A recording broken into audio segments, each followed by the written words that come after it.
Salam, xoş gördük. Yenidən sizinləmiş olduğu kimi mənəm həkim, psixoterapevt, yalan və bədən dili üzrə ekspert Elnay Rəhimov Tambovski.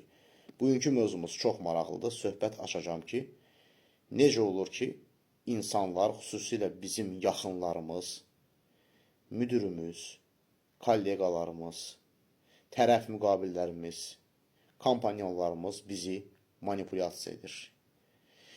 Adətən insanlar bir çox duyğularla idarə olunurlar.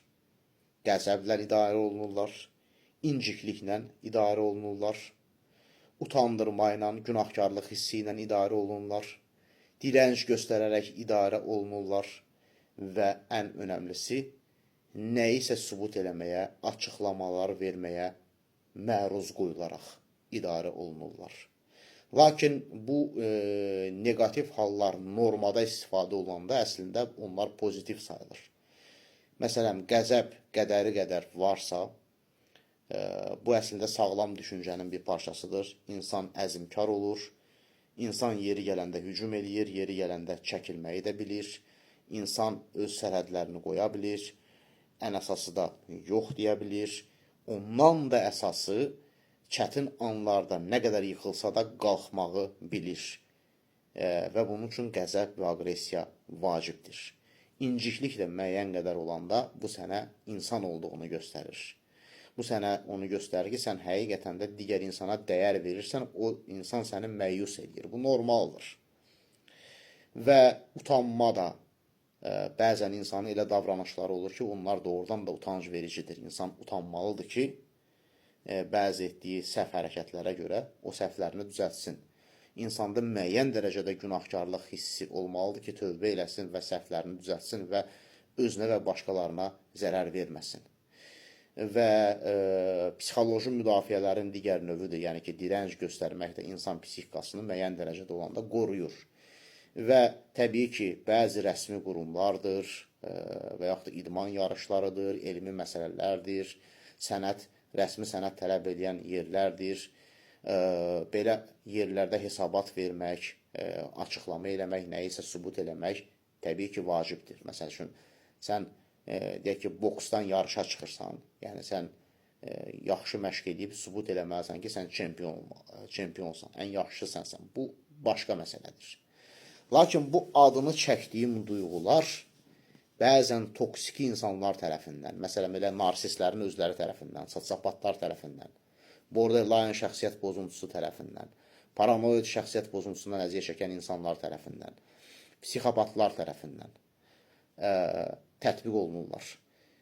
Onlar olmasa da digər kateqoriyalı toksik insanlar tərəfindən də tətbiq olunur. Yəni, insanda davamlı olaraq qəzəb oyatmaq, inciklik yaratmaq, utanma, günahkarlıq hissi oyandırmaq, dirənc və nəyisə sübut eləməyə, açıqlamalar etməyə məruz qoymaq bu insanı zəif pozisiyaya düşürür.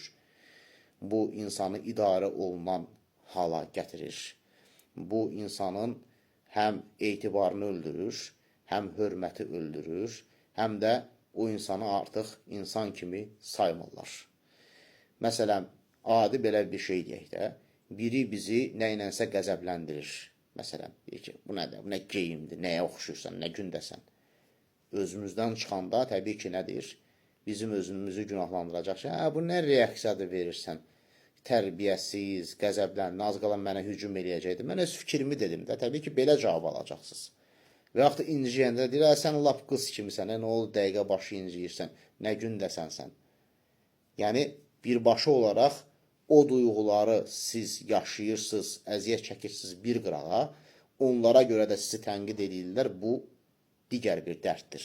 Amma halbuki biri sizi qəzəbləndirirsə və inciklik yaradırsa, ona sevinclə, sevgi ilə və minnətdarlıq hissi ilə cavab vermək o paterni tamamilə qıracaq.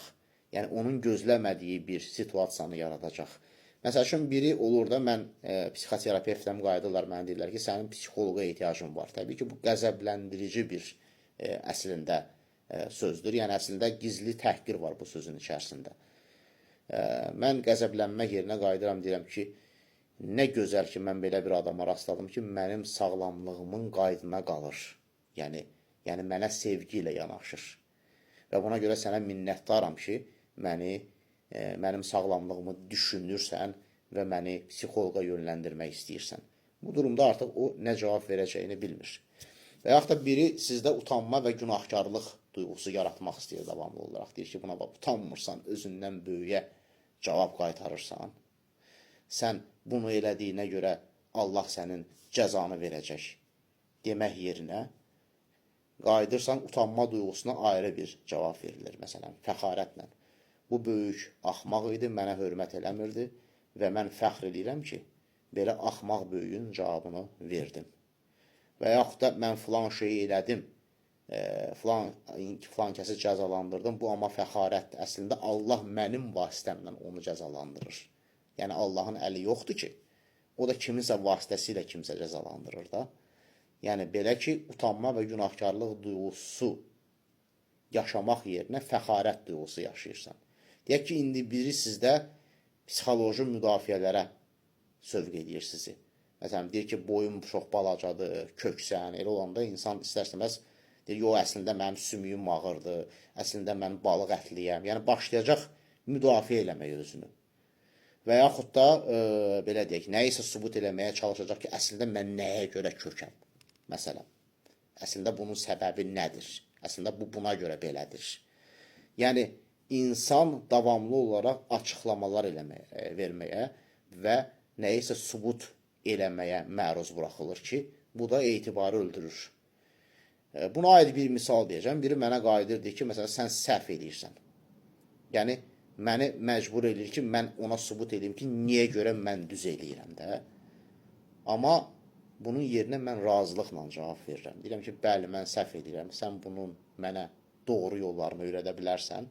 Elə olanda o istər-istəməz sizi tənqid edə bilmir. Əgər yaxşı insandırsa, doğru yollarını öyrədəcək və ona təşəkkür edirsiniz. Pis insandırsa, ya söhbəti fırladacaq, ya da susub çıxıb gedəcək. Görürsünüzmü? Yəni, ümumi nəticədə götürəndə, yəni toksiki insanlar əgər sizi manipulyasiya eləməyə çalışarsa, sizdə qəzəb, inciklik yaratmaq istəyərsə, ona sevinç, sevgi, minnətdarlıqla cavab verin. Sizlərdə utanma və günahkarlıq duyğularını oyatmaq istəyərlərsə, onlara fəxarət duyğusu ilə cavab verin. Sizdə psixoloji müdafiə, dirənç və yaxud da nəyisə sübut etməyə məruz qoymaq istəyərlərsə, onlara razılıq duyğusu ilə cavab verin. Diqqətinizə görə minnətdaram. Sağ olun.